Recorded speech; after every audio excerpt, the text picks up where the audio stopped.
Welcome back to the Crochet Credits with my friends at yarnspirations.com. I'm your host Mikey. Today's the Silt stitch. This is a very easy stitch. It's a repeat of just one row, and we're going to get started immediately on this idea. So just grab any yarn and let's play.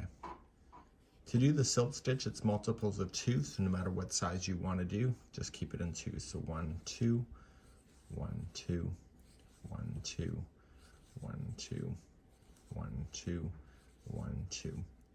1, 2. It's also an even number if that helps you to know that. So once you're happy with the width of it, you can just measure it against something to get that, and we're going to begin row number 1 in a moment.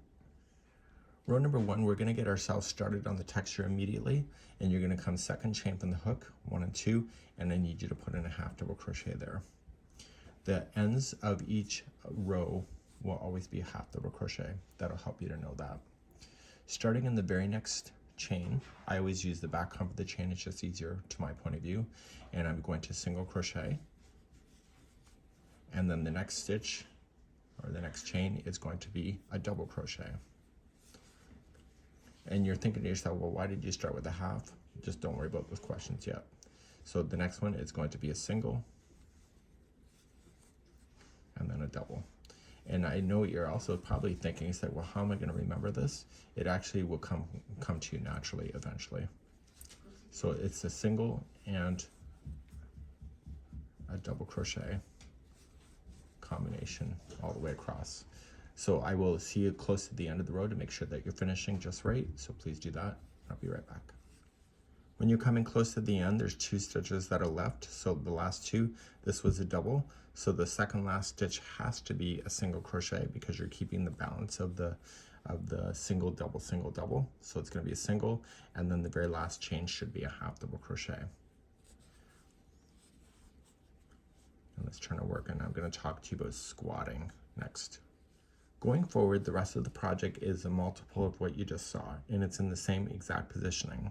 So because that the ends have to be a half double crochet, because the single crochet is forcing the double crochet to squat down, and it's also trying to pull the single crochet upward. So it's trying to find a balance there so you get this texture that you see. So whenever you start a new row going forward, just chain up 1 only and half double crochet in the first.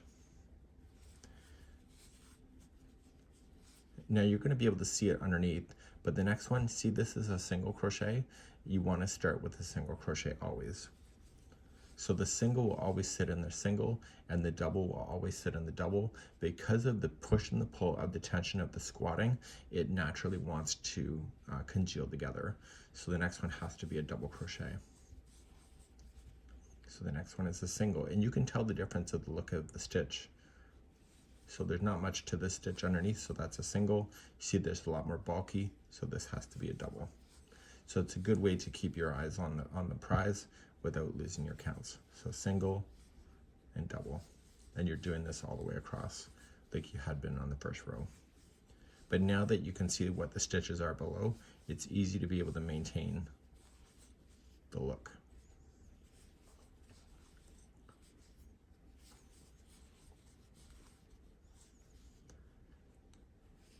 Okay, so the second last stitch has to be a single, and it's a single underneath anyway, so that's right. And then the very last stitch is just a half double crochet. I'll show you one more row, and you can continue. So just chain up 1, so half in the first, and always start off with a single. You can see it's single underneath, and so the next one has to be a double. So it ends up being a completely different look, and it helps break away the lines of crochet. So normally when you double crochet or single crochet in rows, you can really see the train tracks of the crochet. So this helps break it up a bit more and to make it more fabric-y in a texture look instead. So it's very desirable as well. So this is something that you may want to consider with your projects to be able to try. Great for blankets, other things like that, clothing. It's a great stitch, and remember the last stitch has to be a half double crochet, just like that. So when you're ready to finish, just finish off. So just fasten off. Because we didn't start off with a single crochet row, you may just want to look at it and say, well, you know, everything is kind of in pairs. And so you can see one side will look different than the other. So if I did another row of this, then this side would look kind of similar to this. Okay, so it is a double-sided pattern. Please enjoy, and we hope you have a good